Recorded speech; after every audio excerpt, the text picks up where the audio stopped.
Ya, oke mahasiswa sekarang masuk ke pertemuan ketiga ya, pertemuan ketiga dari video ya. Tapi ada beberapa tugas yang kalian kerjakan eh, masuk di pertemuan kelima ya kalau berdasarkan tugas tambahan gitu ya. Jadi eh, di pertemuan 5 ini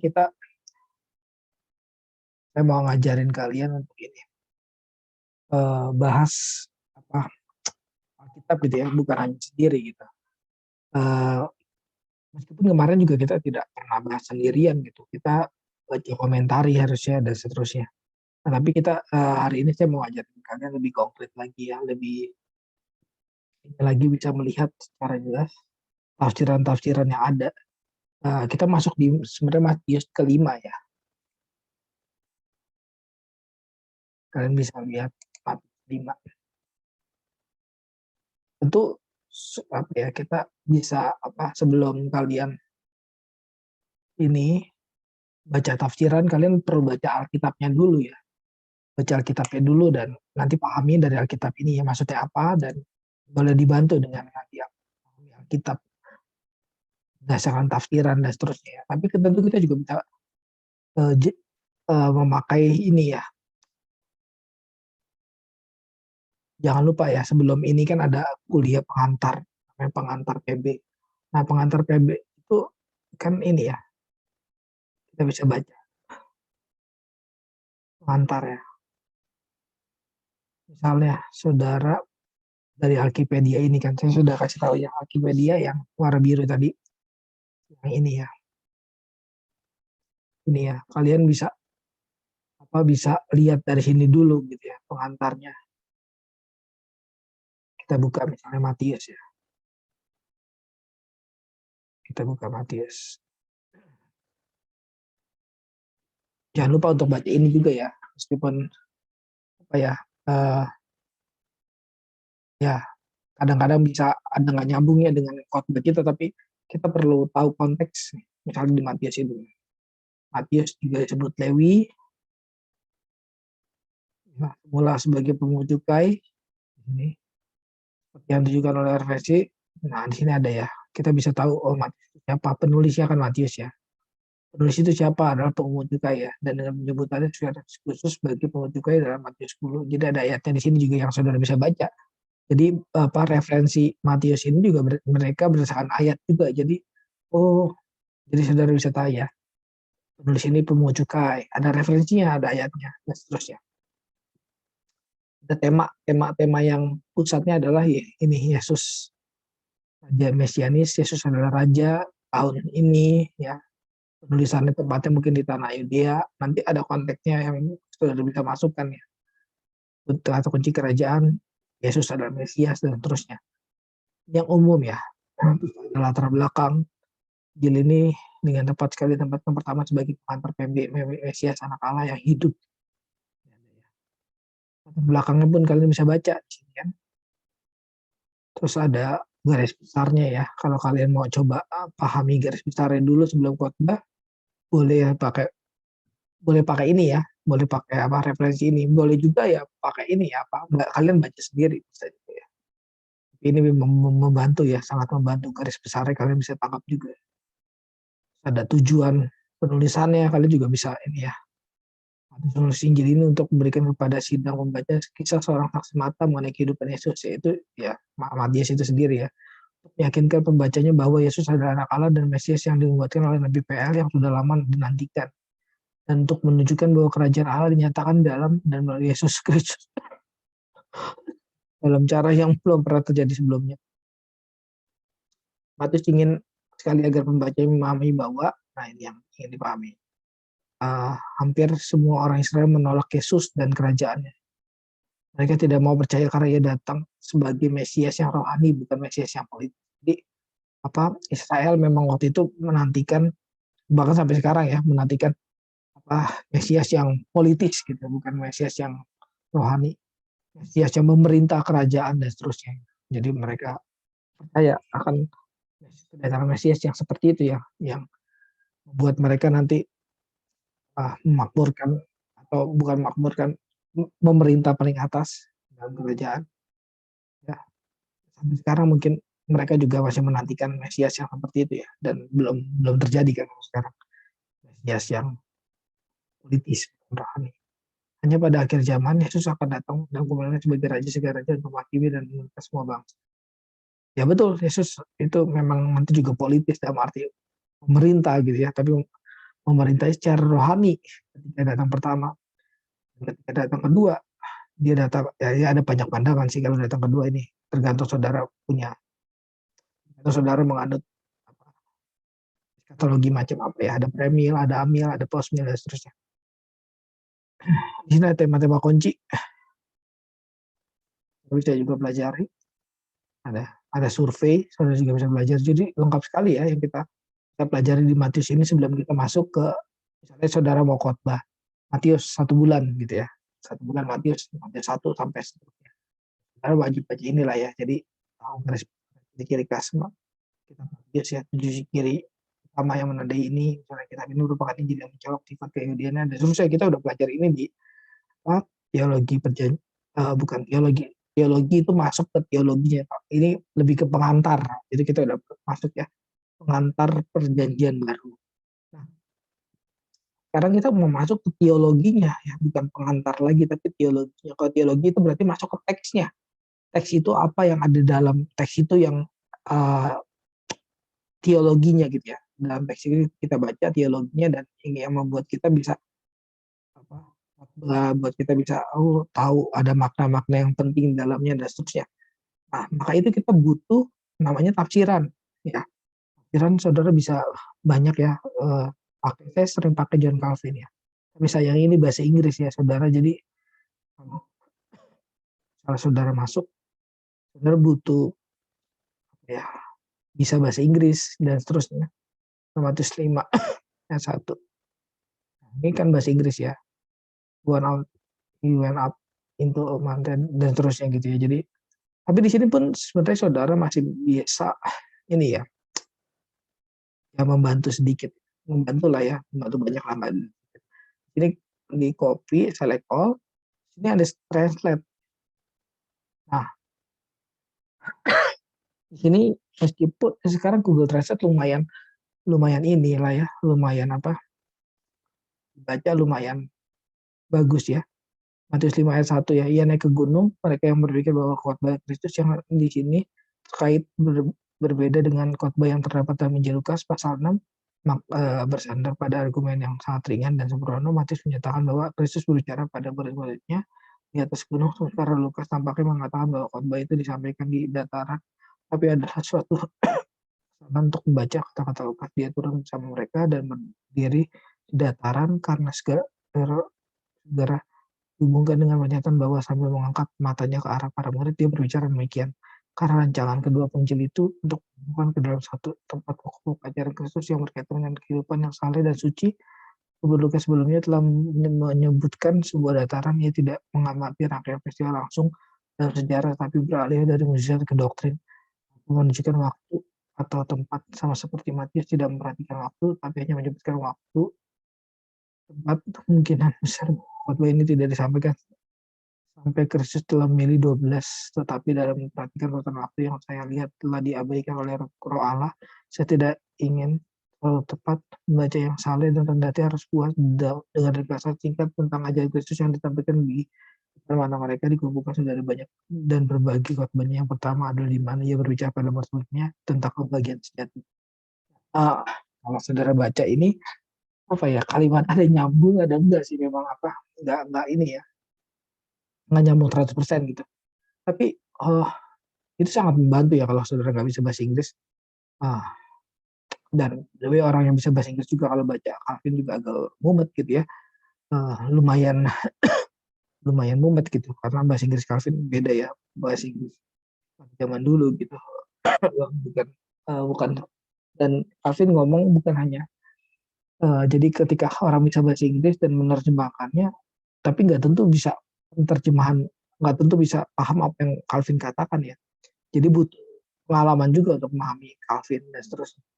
Jadi saya sarankan memang tetap saudara harus apa ya, dari saudara untuk mengerti juga ya apa yang katakan Calvin.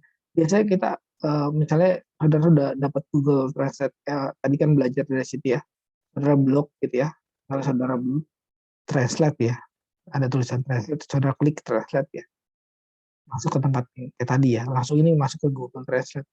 Itu lumayan membantu ya. Nah, tapi saudara jangan baca itunya doang. Kok saudara perlu baca Matius 5-nya dulu ya pertamanya. Yesus melihat orang banyak itu naiklah ke atas bukit dan setelah duduk datanglah murid-murid kepadanya. Nah, jadi komentar ini adalah mengomentari misalnya tadi kan Calvin ya, mengomentari di Matius 5 ayat 1 ini ya. Dia komentari ayat ini gitu. Ayat Matius 5 ayat 1. Jadi saudara perlu baca Matius 5 ayat 1 ngomong apa sih pertama gitu.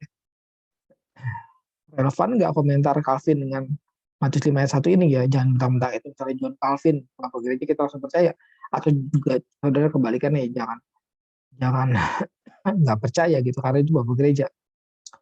Ketika Yesus melihat orang banyak itu, naiklah ia ke atas bukit dan setelah ia duduk, datanglah murid-muridnya kepadanya. Nah, itu kita baca ya.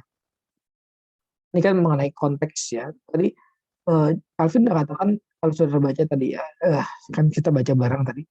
Ia naik ke gunung, mereka berpikir bahwa khotbah Kudus yang di sini terkait berbeda dengan khotbah yang terdapat dalam Injil Lukas pasal 6, serta pada argumen yang sangat ringan dan sembrono. Matius menyatakan bahwa Yesus bicara pada murid-muridnya di atas gunung, sementara Lukas tampaknya mengatakan bahwa khotbah itu disampaikan di dataran. Jadi kalau dia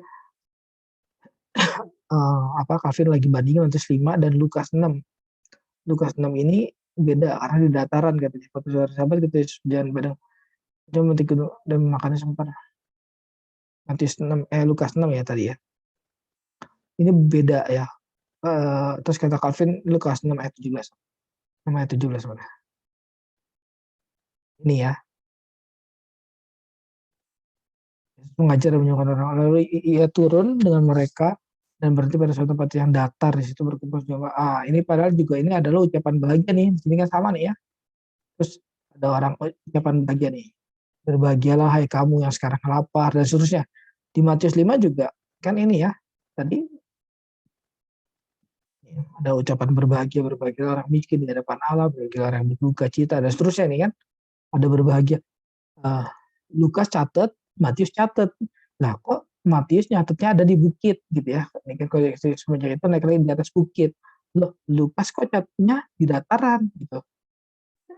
Terus banyak orang bilang, bukan banyak orang, beberapa orang bilang ini beda nih, kok yang beda nih gitu ya. Terus kata Calvin itu adalah orang yang dangkal gitu ya, orang-orang yang bodoh ya, orang-orang yang ngomong kayak gitu ya, karena cuman yang satu nulis datar, satu nulis bukit gitu ya. Memang datar dan bukit kan beda gitu ya.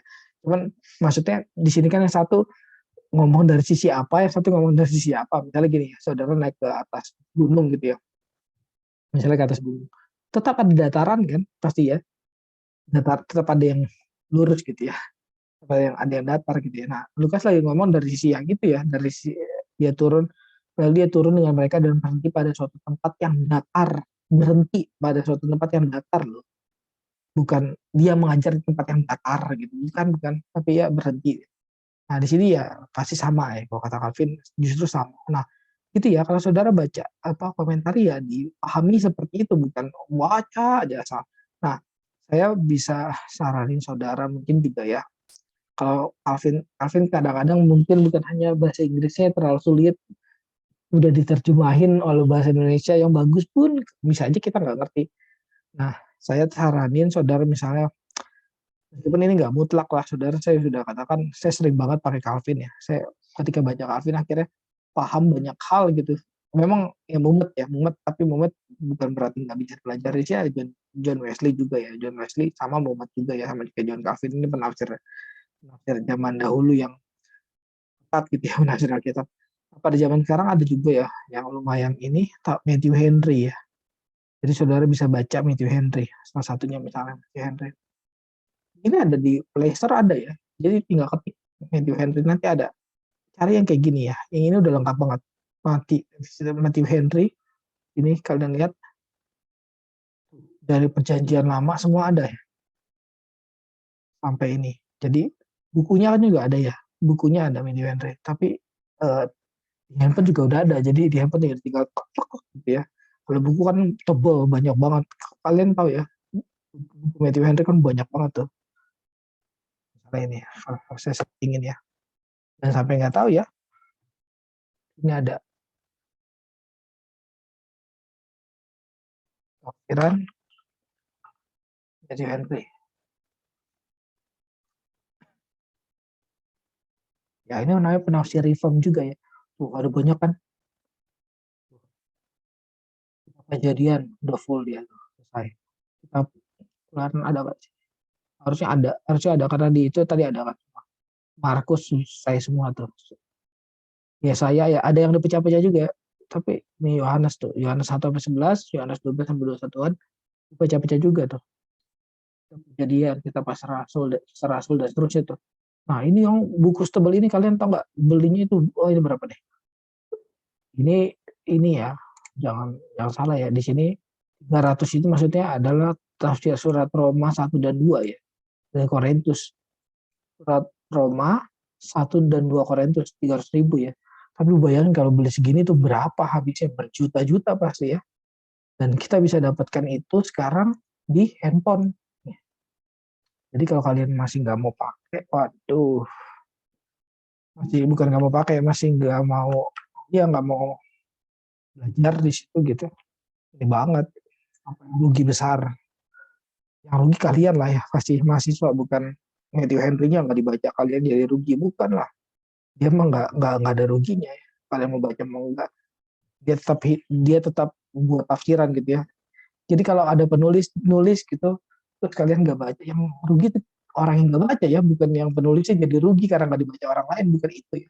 Penulis tuh eh, betul bahwa penulis ketika menulis pengennya dibaca dan seterusnya, tapi penulis itu sendiri ya, menulis itu bukan karena saya menulis supaya dibaca.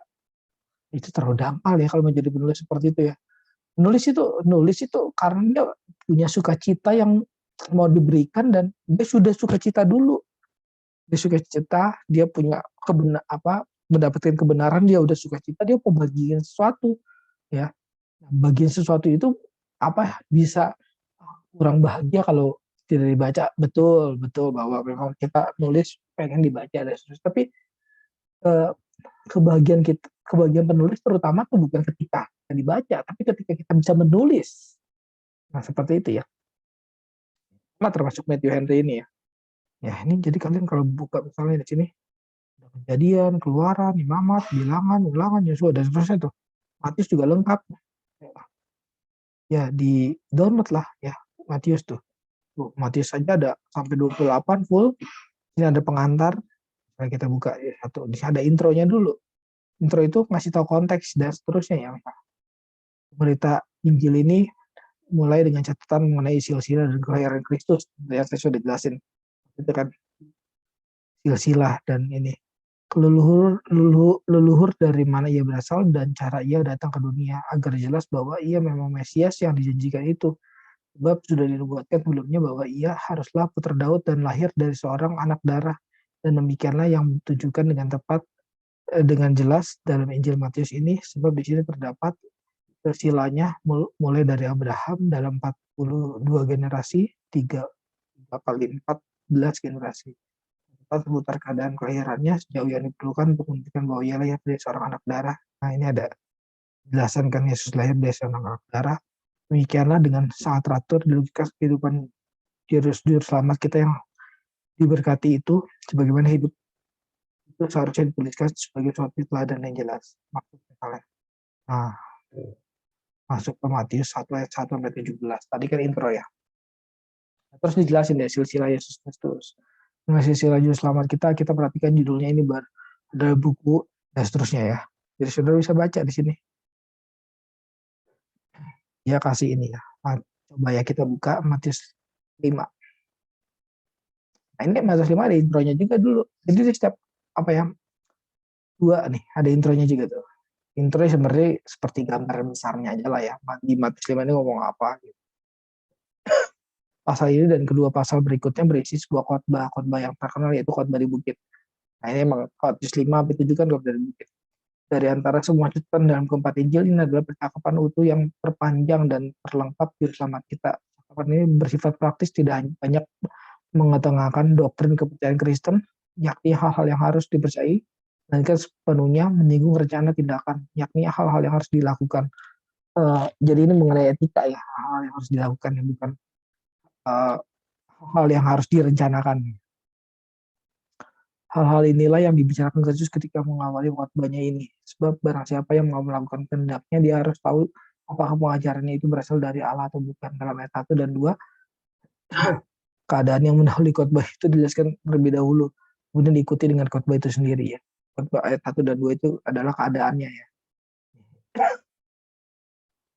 5. Keadaannya adalah tadi di bukit ya. Orang banyak lihat, Yesus melihat orang banyak itu, naiklah ia ke atas bukit, dan setelah ia duduk, datanglah murid berarti kepadanya.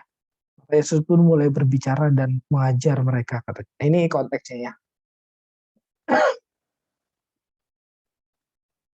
Keadaan yang mendahului. Jadi ini kita bisa baca ya, keadaan kita harus baca ya, dalam ayat 1 dan 2, keadaan yang dahulu khotbah ini dijelaskan terlebih dahulu.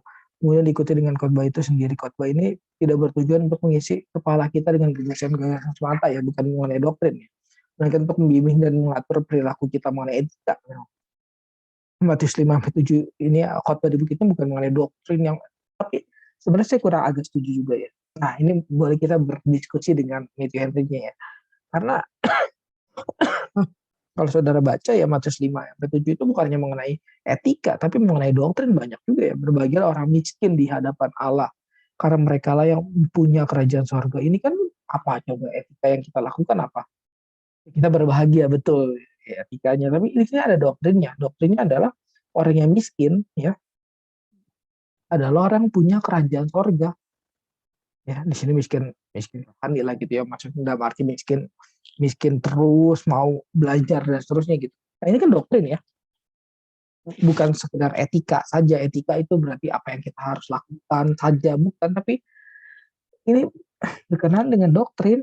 Doktrin itu pengajaran gitu ya, bukan hanya apa yang kita lakukan saja, apa yang harus kita lakukan, tapi apa yang harus kita mengerti, apa yang harus kita pahami, apa yang harus menjadi dasarnya adalah orang miskin yang berbahagia orang miskin di hadapan Allah, karena mereka yang punya kerjaan surga. Ini kan doktrin ya, bukan etika. Nah, ini dari sini kita bisa ini ya apa berdialektik dalam bahasa tepatnya. Oh ya, ada berdiskusi dengan ini ya, terakhir di sini komentator di sini ya. Ini kan komentator ya. Kita harus perlakukan dia sebagai komentator ya. Jangan sepenuhnya setuju, tapi harus ada kritiknya juga. Dalam arti kita juga harus pikir ya dari apa teks-teks ini. Oh kita nggak bilang, kita bisa bilang Matthew Henry katakan Matius 5-7 itu adalah sepenuhnya apa ya, sepenuhnya praktis aja, tindakan saja, bukan doktrin. Ya, kita baca lagi dah apa ya benar itu. Khotbah ini tidak bertujuan untuk mengisi kepala kita dengan gagasan-gagasan semata, melainkan untuk membimbing dan mengatur perilaku kita. Apa iya betul begitu kan tadi enggak ya? Berbahagia orang miskin di hadapan Allah. Itu kan isi kepala ya, mengisi kepala bukan hanya oh iya saya berbahagia, bukan hanya perilaku ya. Tapi kita lanjutin ya, kita jangan terlalu banyak kritik dengan Matthew Henry-nya, tapi kita nggak lanjutin baca gitu ya, merasa benar sendiri dan seterusnya. Wah itu kacau ya. Kalau pengkhotbah kalau pengkhotbah begitu ya kacau lah. Ia menawarkan kebahagiaan sebagai tujuan khotbahnya dan menggambarkan ciri-ciri orang yang layak menerima kebahagiaan itu ya, yang sangat berbeda dengan gagasan dunia yang sia-sia.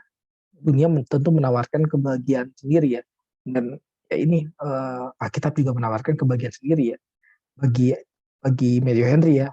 Di sini bagian dunia itu sia-sia ya, betul bagi juga dalam bentuk 8 ucapan bagi yang isinya bisa dikatakan sangat bertolak belakang dengan kenyataan yang ada. Kenyataan yang ada. 3-12 ini kan berbahagialah dan terus ya apa ya? Cita-citalah berbahagialah dan seterusnya.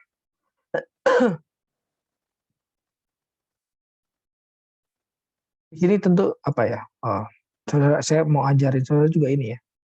Di sini kan ada kata berbahagialah semuanya.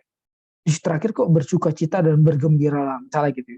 Kita bingung ya, lah ini berbahagia kok terakhir bersuka, sama nggak sih sebenarnya gitu terjemahannya. Kita bisa pakai Ada di sini my sword. My sword ini apa? Ada dalam bahasa Yunani ya. Saudara bisa cek gitu. Sama nggak sih yang dipakai kata-katanya gitu? Kalau sama ya berarti ya itu just penerjemahan ya berarti. Di sini kan kalau saudara baca Yunani ya saudara juga udah ngerti karena kan saudara kuliah ya. Sini ya Makario, Makario, Makarios ya dikatakan Makarios ya. Makarios tapi di sini Makario, Makarioi. Ya di sini di ayat 3 ya. Blaze apa diberkatilah ya atau bersukacita lah. Oke lah itu nggak perlu diperdebatkan. Diberkati, bersukacita atau dan seterusnya. Oke berbahagia ya dari kata Makarios ini ya. Di saudara boleh pakai Inggrisnya juga blaze gitu ya. Di sini kita klik kan juga Makarios ya selesai. Ayat 4 ayat 4 kita buka misalnya Makarios juga ya sama. Saudara kan bisa bahasa Yunani ya langsung ya. Lihat ini ya, blaze di sini. G bisa boleh juga hafalin ini ya. G3107 ini apa sebagai apa alamat ininya, alamat Yunaninya ya. G G3107 G3107 ya. 4 sama Makarios juga G3107 juga. 5 sama Blaze 31076 Blaze sama kan memang di terjemahannya juga sama pasti sama. Ya, 8 juga sama, 9 juga sama. Ya Blaze 3107 10 sama, sudah sama. Nah, 12 nih tadi agak beda kan. Oh, benar beda ya. Karena di sini rejoice ya. G5463 ya. Rejoice ya. Ini apa? Kairete ya. Kairete. Kairo dari kata Kairo ya. Beda ya. Bukan diberkati lagi, bukan blessed kayak bukan Makarios lagi ya. Tapi di sini adalah ini berarti memang beda kan. Nah, saudara kita bisa lihat ya. Jadi di sini memang beda ya. Bersuka dan bergembiralah. Karena upamu mencari surga bukan berbahagia lagi di sini, tapi bersukacita dan bergembira. Memang beda ya. Jadi ini bukan masalah terjemahan. Itu mah diterjemahin aja beda. Gitu. Padahal mah isinya, padahal Yunani sama enggak. Memang beda gitu.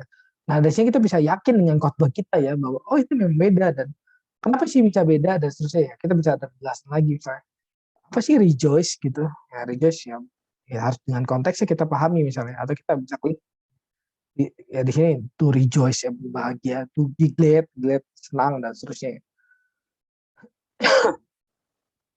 Happy or well of. Jadi kita bisa baca ini juga ya. Ini strong definitionnya ya, artinya dan seterusnya.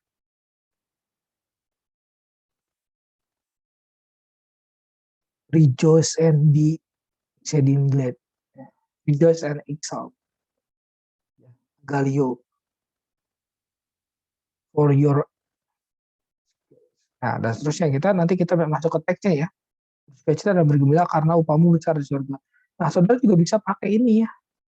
Udah banyak tools ya. Saudara harus bisa pahami nih, harus bisa pelajari nih. Bersukacita dan berbagai gembira. Nah, di sini kita bisa klik di sini ya. Di sini ada ELT ya, Indonesia Literal Translation ya. Nah, ini lebih dekat kepada bahasa Yunani ya. Sama kayak kalau Inggris itu King James Version. King James Version itu lebih dekat pada Yunani ya. Nah, situ kita bisa baca, bersukacita dan bergembira karena pahalamu besar di surga, sebab demikianlah mereka telah menganiaya para nabi sebelum kamu ya. Kalau di sini di TB terjemahan barunya, bersukacita dan bergembira karena pahalamu besar di surga, sebab demikian juga telah dianiaya nabi sebelum kamu. Ya mirip-mirip ya, nggak terlalu ada perbedaan yang ini ya. Pahalamu ya, paling beda di sini adalah pahala, upah ya. Oke lah sama. Sebab demikian juga telah dianiaya nabi sebelum kamu. Kamu ya sama ya. Jadi ini juga bisa kita lihat ya. Nah, tentu kita baca misalnya dari berbagai orang miskin di hadapan Allah karena mereka mempunyai kerajaan surga. Kita baca ILT-nya. Berbagai orang yang miskin dalam roh. Kita lebih jelas ya. Karena kerajaan surga dalam milik mereka. Dalam roh ya. Roh di sini ya, bukan di hadapan miskin dalam Allah ya. Ya Allah, roh dan seterusnya gitu. Nah, kita bisa cek misalnya Yunaninya. Dia 3 ya. Apa sih gitu. Jadi kita akhirnya paham teksnya. Blessed are the poor in the one spirit ya. the one spirit. Neuma kan roh, memang spirit. Overall is kingdom of heavens. Ya, berkati orang yang justru pur. Pur di sini apa sih artinya? Reduced to be, ya, orang yang to bigger. Ya, ini from so is over. Oke.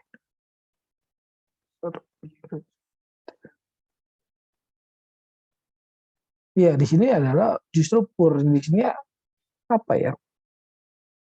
Uh, bigger ya Pak. Coba kita translate ya.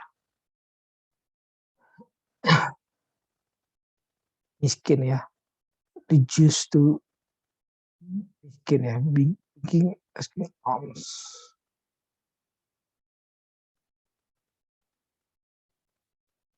Yang memohon ya.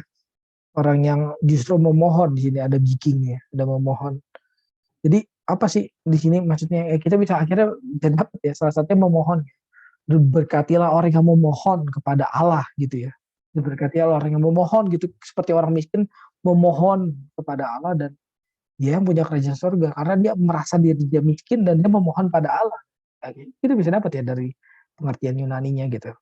Nah, kalau dari konteksnya juga kita bisa nanti pahami seperti yang saya bahkan kemarin ya kalau konteksnya dari bahasa Yunani juga bisa, dari tafsiran juga boleh. Kita bisa baca misalnya. Tadi kita udah sampai misalnya ya, ia menentukan kewajiban bicara yang harus dilakukan. Ini tadi kan kita sampai sini ya. Sini saya ngajarin kalian untuk baca apa terjemahan ya, bukan terjemahan sorry, apa namanya komentari gitu. Ia menetapkan kewajiban sebagai cara yang harus dilakukan dan memberi kita aturan untuk menjalankan. Ia menuntut murid-muridnya untuk mengerti siapa yang mereka sebenarnya dalam dunia dan terang dunia dan seterusnya ya. Ini pokoknya ininya apa garis besarnya. Nah kita masuk di ayat 1 sampai 2. Nah ini pendahuluan khotbah di bukit. Dalam ayat di atas kita melihat gambaran umum tentang khotbah ini. Khotbahnya ada Tuhan Yesus Raja atas segala khotbah. Jadi jelasin pokoknya. Kita kan udah tahu ya kalau baca Matius 5 ayat 1 dan 2 ya Yesus yang khotbah tadi. Dagun dari jemaatnya yang datang ke dunia untuk menjadi terang. Ini kecil ya. Ah, gede. Kelihatan ya di situ kelihatan. Ini pengkhotbahnya dan seterusnya. Tapi Kristus melebihi mereka semua. Dia adalah hikmat yang kekal yang ada di dalam mohon Bapa. Yohanes 1 ayat 18 dia pakai penjelasan ini nggak terlalu perlu ya. Yohanes 1 ayat 18 ngapain? Yohanes 1 ayat 18. Ya maksudnya ya apa kutip korelasinya boleh juga sih. Cuman kenapa nggak jelasin aja Matius 5 ini kan lagi ngomong Matius 5 ya. Dia adalah firman yang kekal dan melalui firman itu telah berbicara kepada kita pada zaman akhir. Jadi lagi jelasin profil Yesus sih, tapi jelasinnya di Ibrani, di Yohanes dan seterusnya. Kenapa nggak jelasin di Matius 5-nya ya? Inti khotbahnya adalah bertobatlah sebab kerajaan surga sudah dekat. Terus ya, ini ada banyak. Jadi saudara susun khotbah tentu tapi harus bilang ya. Itu Henry yang mengatakan seperti ini dan seterusnya. Kita masuk ke Matius ayat 3 ya misalnya. Ucapan bahagia ini ya. Kristus mengawali khotbahnya. Tadi kan saya udah jelasin ya kalau menurut bahasa Yunani tadi pur di situ adalah memohon gitu ya. Jadi orang berbahagialah orang yang memohon kepada Allah ya. Berbahagia atau diberkatilah dan seterusnya. Mohon kepada Allah karena dia punya kerajaan surga. Karena dia merasa miskin dia mohon pada Allah dan seterusnya. Perasaan miskin ini ya perlu dipelihara. Miskin di hadapan Allah ya. Maksudnya mohon pada Allah. Mengemis pada Allah. Terus mengawali khotbahnya dengan ucapan-ucapan berkat sebab ia datang ke dunia untuk memberkati kita. Sebab membesarkan kita seperti yang bisa dan seterusnya. Kita lihat di kalau ini kan terlalu panjang ya. Kita bingung nanti ya kalau khotbah terlalu panjang ini. Saudara temuin di ayat 3-nya dia ngomong apa sih? Makanya saya lebih suka kalau apa tafsiran komentari Calvin ya. Jadi langsung tadi dia ngomong ayat 3-nya ngomong begini enak banget jadinya. Untuk menunjukkan siapa yang benar-benar dapat disebut berbahagia dan seperti watak. Ini kan terlalu panjang ya. Masuk 4 dia khotib masuk 4. Mana penjelasan ayat 3-nya mana? Ya, coba ya. Harusnya ada tetap ya, teman. Ini memang terlalu panjang.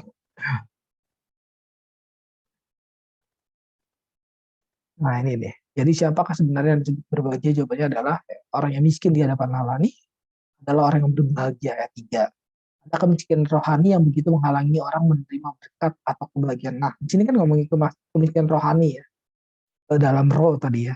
Kemiskinan rohani bukan kemiskinan jasmani, bukan orang miskin di hadapan Allah ya, bukan orang miskin beneran gitu ya, tapi orang miskin yang rohani yang begitu menghalangi orang menerima berkat atau kebahagiaan, sehingga merupakan dosa dan cara hati dan ketakutan mendasar serta kesediaan untuk menyerah pada hawa nafsu. Namun kemiskinan jiwa yang disebut di sini adalah suatu keadaan jiwa yang mulia, di mana kita kosongkan agar dapat diisi oleh Yesus Kristus menjadi miskin di hadapan Allah ya.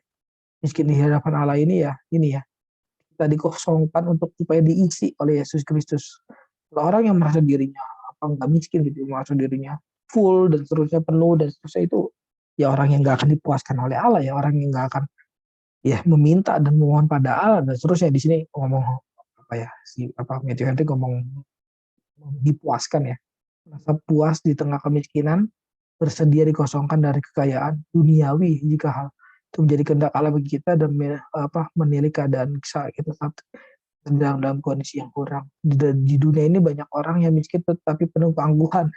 Ya, tapi apa Matthew Henry lagi bahas ini, yang nggak tentu juga lu miskin beneran, miskin apa yang nggak punya uang ya beneran, miskin materi pasti diberkati Allah, karena ada banyak orang miskin yang sombong gitu ya.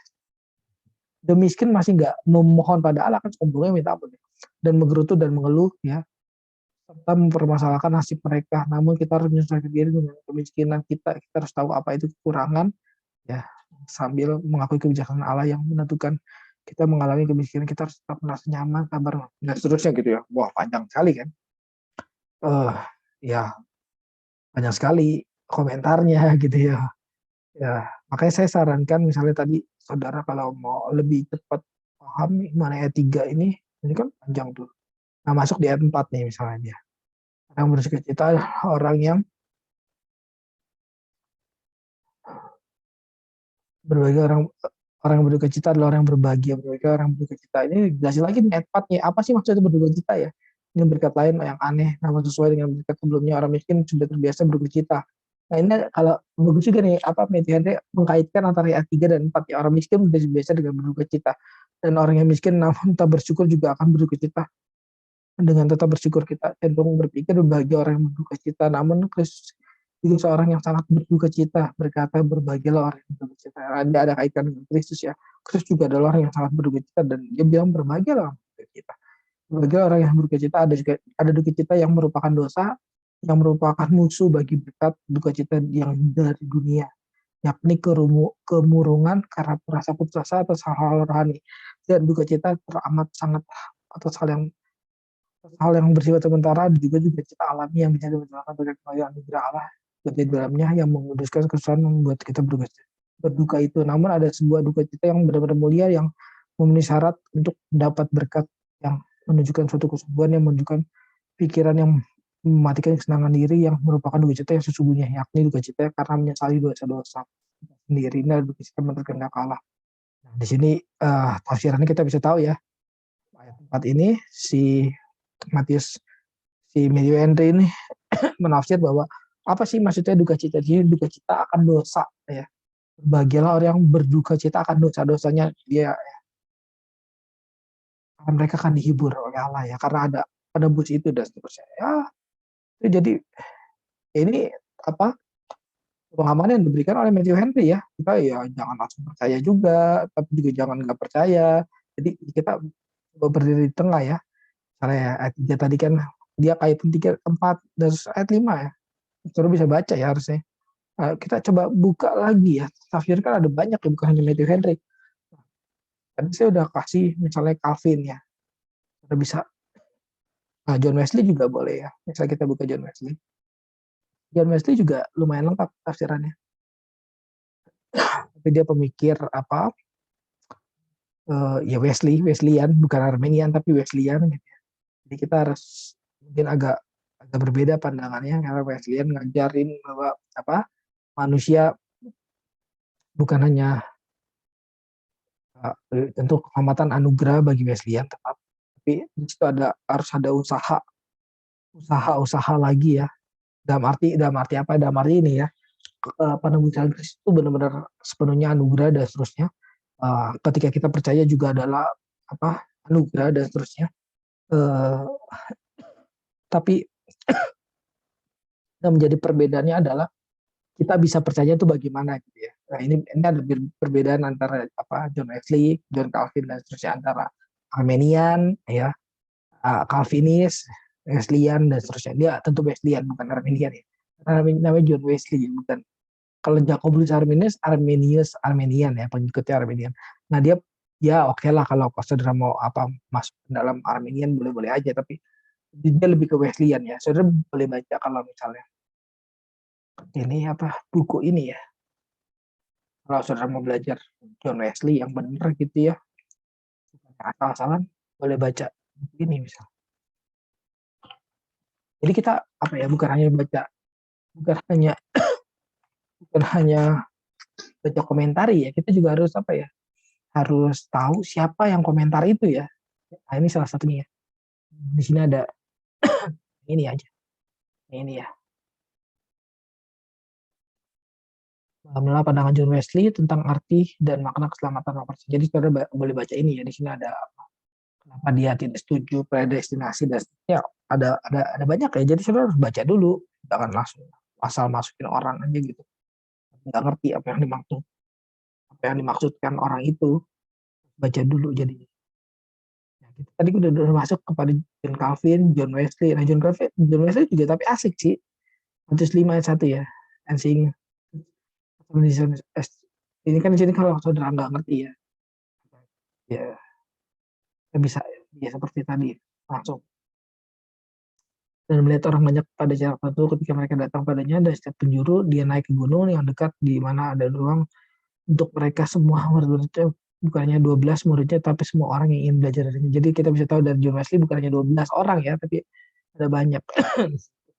Saya tiganya jelas. Apa sih tafsiran John Wesley yang mengenai ayat 3 tadi ya? Jadi kita lihat.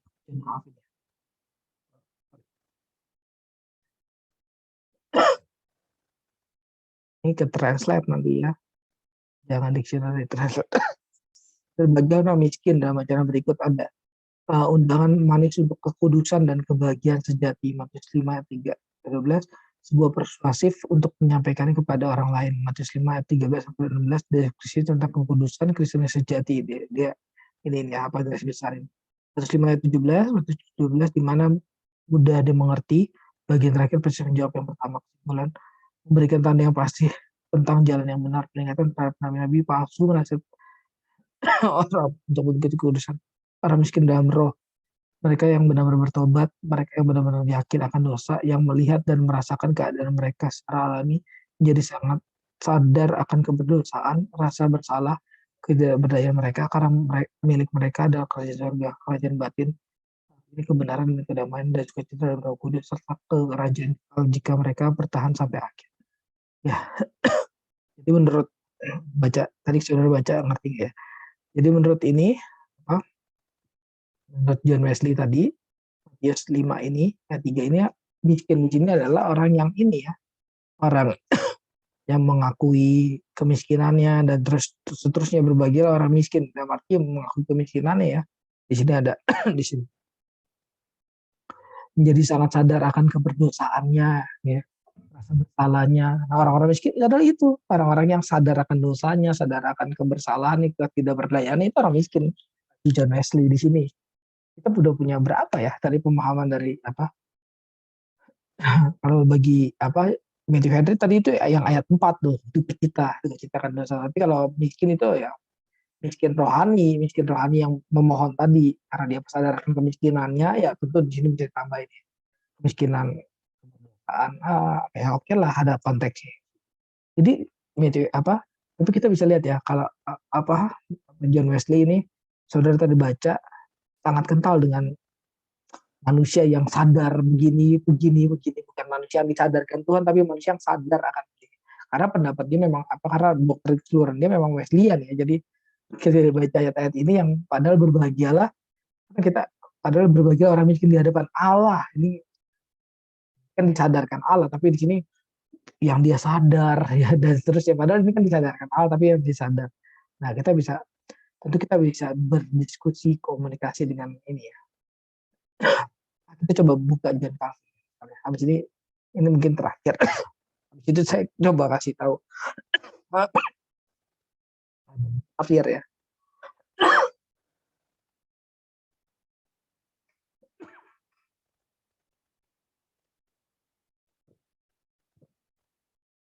Di sini Calvin juga ngomong ya, berbahagia orang yang miskin dalam roh ya. Dia masih kaitin Lukas 6 ayat 20 ya. Berbahagialah kamu miskin, Lukas memberikan tidak lebih dari metafas. Tapi karena kemiskinan banyak orang terkutuk dan tidak bahagia. Matius mengungkapkan dengan lebih jelas maksud Yesus. Banyak yang tertekan oleh kesusahan, namun terus membengkak dalam hati dengan kesombongan dan kekejaman. Nyatakan orang-orang yang berbahagia yang diajar dan ditentukan oleh penderitaan, menyerahkan diri sepenuhnya kepada Allah, dan dengan kerendahan hati menyerahkan diri kepadanya yang untuk perlindungan. Yang lain menjelaskan bahwa orang miskin dalam roh adalah mereka yang tidak menuntut apapun diri mereka sendiri dan bahkan sama sekali kosongkan dari kepercayaan pada daging, sehingga mereka mengakui kemiskinan mereka. Kata-kata Lukas dan kata-kata Matius pasti memiliki arti yang sama. Tidak diragukan lagi bahwa sebutan miskin ini diberikan kepada mereka yang terdesak dan menderita karena kesengsaraan. Satu-satunya perbedaan adalah bahwa Matius dengan menambah sebuah julukan membatasi kebahagiaan bagi mereka yang dibawa disiplin salib, telah belajar untuk menjadi rendah hati karena milik mereka lah kerajaan surga. Kita melihat bahwa Kristus tidak memusuhkan pikiran umatnya dengan kepercayaan yang tidak berdasar. Jadi saya jelasin dulu ya supaya saudara nggak bingung.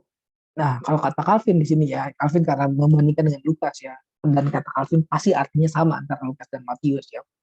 Padahal bisa aja beda ya, bisa aja beda. Nggak tentu harus sama ya. Karena kan mereka bicara dalam konteks masing-masing. Tapi oke ya, Calvin ngomong gitu dan kita ya boleh merenungkan ya. Uh, apa yang Matius katakan dengan Lukas katakan ya pasti sama karena kan Yesus yang ngomong gitu. Iya betul pasti sama karena Yesus yang ngomong, tapi dua per maksudnya saya ngomong sama, tapi saudara yang mengerti bisa beda kan? Saudara mengerti bisa beda, saudara mengertinya beda. Ini saya ngomong nih, saya lagi khotbah, saya bukan khotbah, saya lagi ngajar saudara ya. Bisa aja apa yang saya omongin kan saudara tangkapnya beda kan. Nah antara si ini sama si ini beda kan. Si ini sama si ini beda nangkepnya, dia ngajar yang beda bisa dong. Ya nggak harus sama dong. Ini kan ilustrasi yang udah sangat gampang ya. Yesus ngajar, Matius tangkep, Lukas tangkep. Ya kalau Matius nangkepnya sama Lukas nangkepnya beda bisa dong. Bisa. Nggak bisa, bisa. Bisa juga sama. Gitu. Karena satu orang yang ngomong kan Yesus. Ya bisa. Nah kalau kata Calvin ini pasti sama gitu. Ya nggak tentu. Nggak tentu pasti sama lah ya. Nah, tapi nggak tentu pasti beda juga ya. Jadi hati-hati, jangan. Nah kalau kata Calvin di sini justru kalau kita lihat dari konteks Lukas, gitu, jadi justru miskin adalah benar-benar orang miskin, benar-benar orang miskin yang menderita.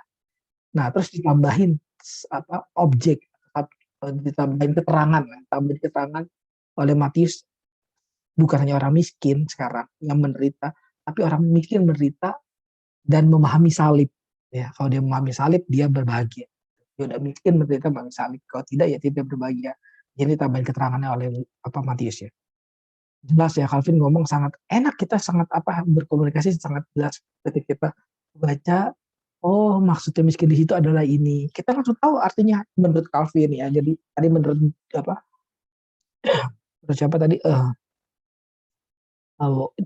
John Wesley juga jelas ya, tapi kalau menurut Matthew Henry kan panjang banget, baru baru baru habis panjang baru tahu artinya gitu ya. Saya makanya malas bacanya gitu ya panjang, makanya saya biasanya kebanyakan memang lebih banyak saya kalau ini ya pakai Calvin aja. Calvin, komentar Calvin ini udah sangat enak gitu ya. Itu jangan satu-satunya aja ya percaya ya. Kita juga bisa boleh baca ya, baca Alkitabnya ya, jangan hanya cuma percaya mereka. Tapi tentu kita harus belajar mereka juga ya, jangan jadi orang Injili atau jadi orang orang pendeta yang taunya khotbah tapi nggak pernah baca komentar ya. Kemungkinan orang-orang itu mah ini orang nggak pernah belajar gitu ya. Orang, kalau kamu dikatakan pemalas atau penyesat. Karena mereka lah kerjaan surga kita melihat bahwa Kristus tidak membusukkan pikiran kematian dengan kepercayaan yang tidak berdasar, sama mengeraskan hati mereka dengan ketegaran yang tidak berperasaan seperti yang dilakukan kaum Stoa, tetapi menuntut mereka untuk menghibur harapan hidup kekal dan menjauhi mereka pada kesabaran, dan dengan meyakinkan mereka bahwa dengan cara ini mereka akan masuk dalam kerajaan surgawi Allah. patut mendapat perhatian kita bahwa hanya Dia yang direndahkan dalam dirinya sendiri dan bergantung pada belas kasihan miskin dalam roh, karena mereka yang hancur atau diliputi oleh keputusasaan mengutuk nama Tuhan dan membuktikan mereka dari semangat yang angkuh. Jadi di sini Calvin ada jelasin mengenai stoa sedikit ya.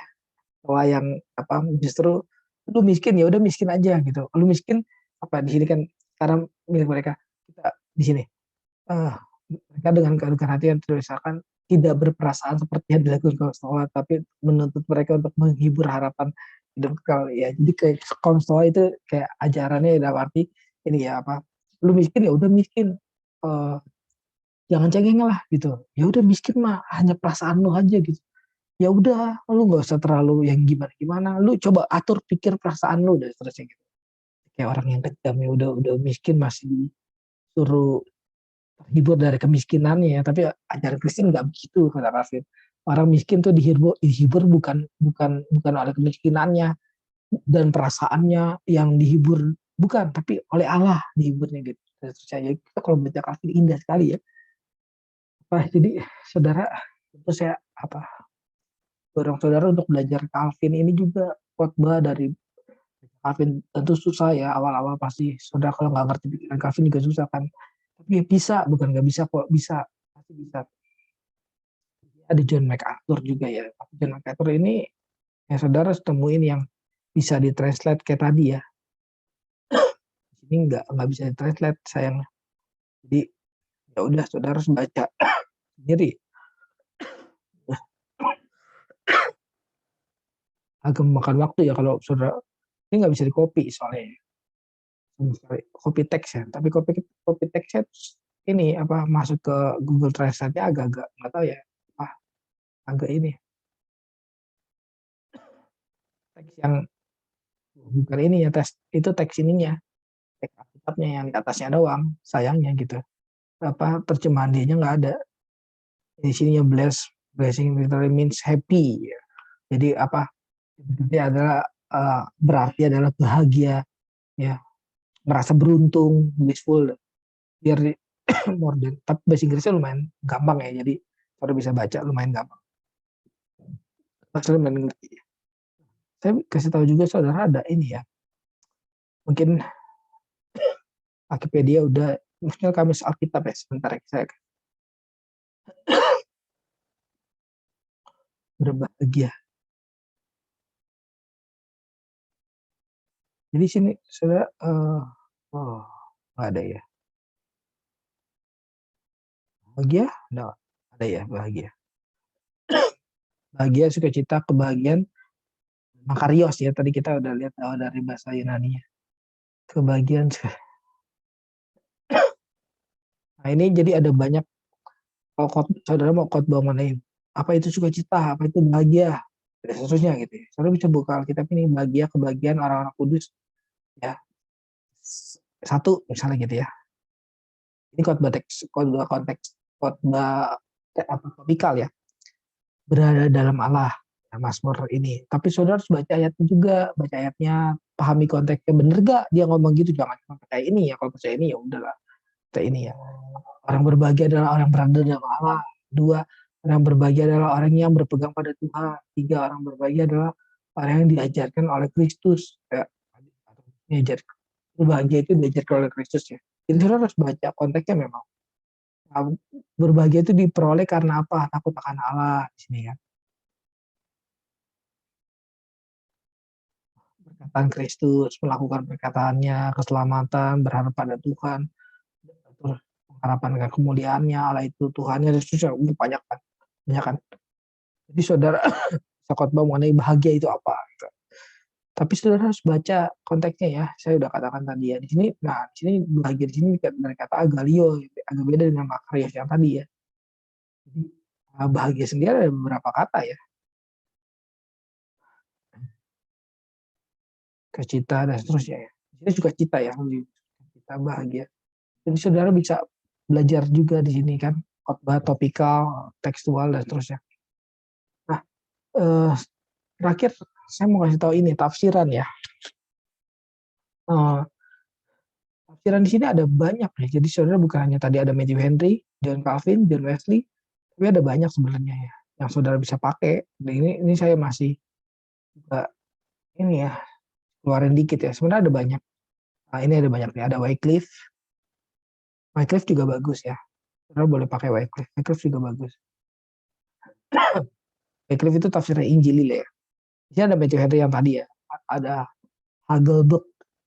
Hagelberg itu Dave Hagelberg yang penulis Injili juga ya dari Dallas Seminari ya. Itu juga oke. Saudara boleh pakai. Tapi nggak semua ada ya Mas. Bob Utley juga penafsir Injili juga ya.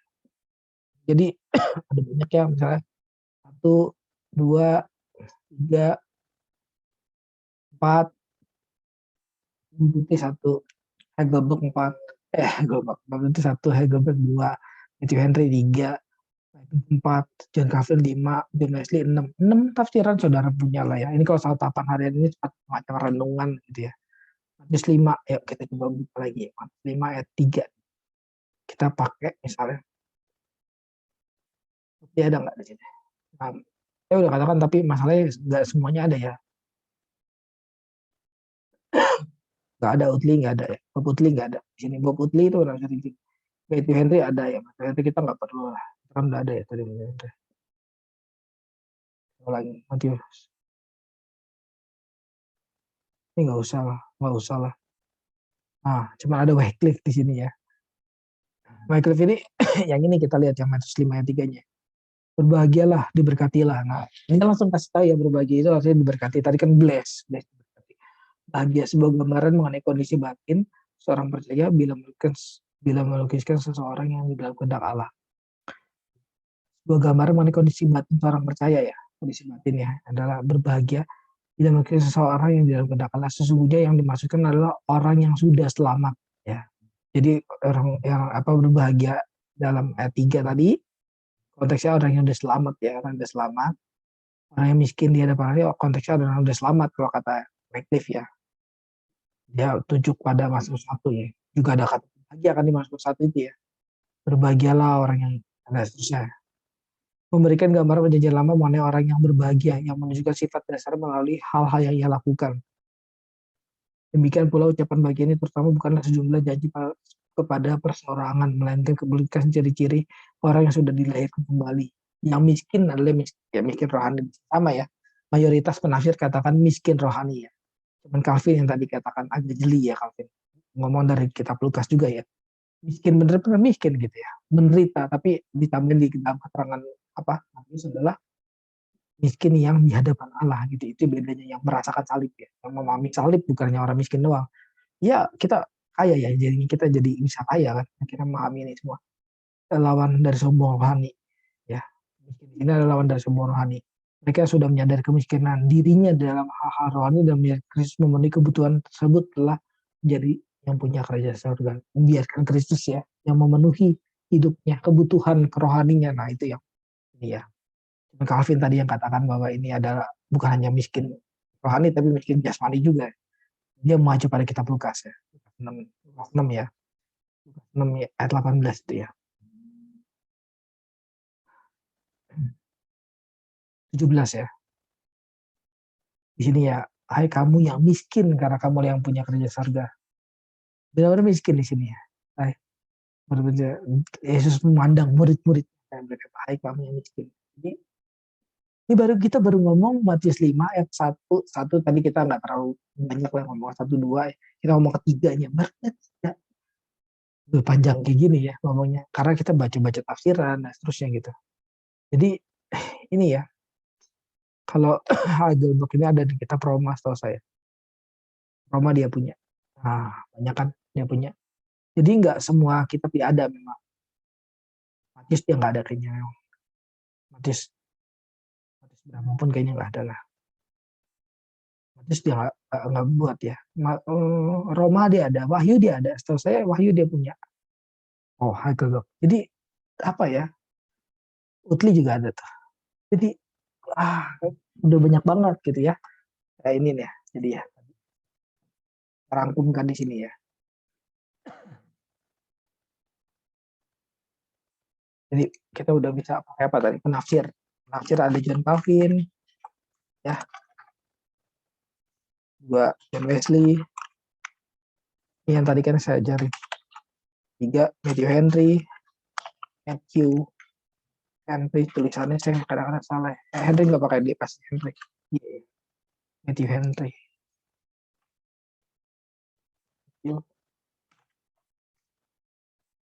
Lihat tulisannya. Oh ya betul, double T.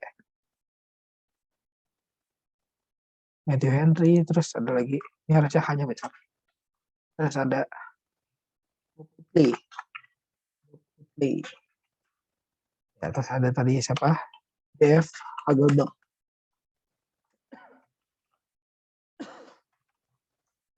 Ada lagi. Wycliffe.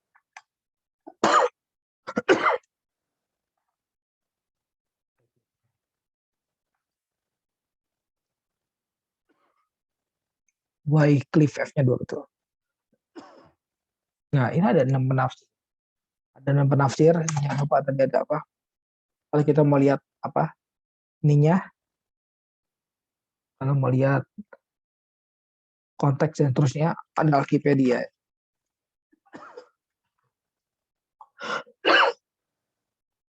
Jangan lupa juga ada My Sword.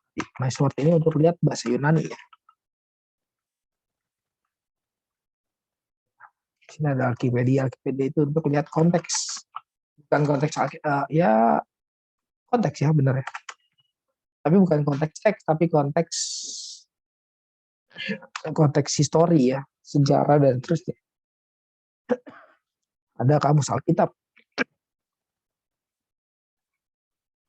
Ada seterusnya. Banyak yang bisa kita gunakan sebenarnya ya. Terlebih yang paling kita perlu gunakan adalah cinta kasih kita terhadap Tuhan gitu ya. Cinta kasih Tuhan terhadap kita gitu ya. Kita perlu pahami gitu. Jadi kita bisa terus apa Injil, baca Kitab, memahami Tuhan, berrelasi dengan Tuhan dengan ucapan syukur, dengan cinta yang darinya dan seterusnya gitu. Bukan hanya cuma pengetahuan tok. Hari ini saya ngomong kepada mahasiswa. Sekian mahasiswa, ini saya sudah mencatat 1 jam lebih. Kita ada 3 jam lebih yang kalian harusnya bisa ulang-ulang. Kalau nggak ngerti bisa diulang lah. Enaknya video gitu ya, kalau nggak ngerti bisa diulang. Tadi ngomong apa ya barusan? Klik aja, klik 2 kali, 5 detik ulang ya. Atau terlalu kelamaan, cepetin 2 kali lipat ya nggak apa-apa juga gitu ya. Tergantung apa ini saudara, terserah saudara gitu. Tapi pastikan saudara bertanggung jawab untuk mengerti sebagai mahasiswa. Demikian pertemuan kelima kita ya.